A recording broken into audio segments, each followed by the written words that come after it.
Can we recognize your humanity? Michael Shea did a really good bit. He has a Netflix special where he talks about that. He's like, you know, black people weren't even asking for equal rights. They were just asking for civil rights. Like, could you just treat me with civility? In general, right. Like, I don't even need to be equal, but could you not just sick the dogs on me? Yeah. Right? We have to ask ourselves, and it's not an easy thing, but what really behind our country, what is the intention?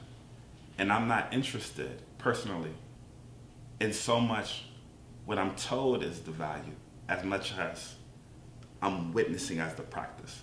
Because the cost of the practice is higher than the intention that we can call as being good intentions, that we proclaim to be of value. I know a number of people, myself included, who, when getting whooped, would be told, I whoop you because I love you. And I'm not to deny that on some level that's the truth. But I've known people who've been in abusive relationships, who've been in that abusive relationship because they held on to what they believed the love to be. Ooh.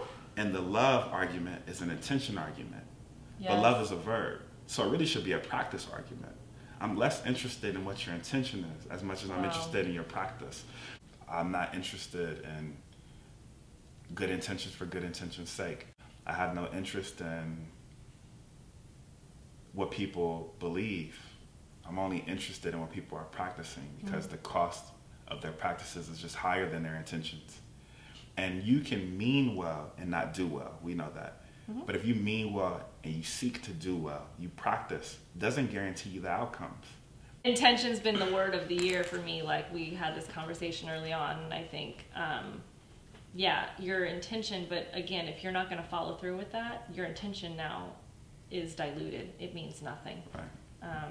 Because it's not, it comes back to the age-old phrase, it's the thought that counts. Right.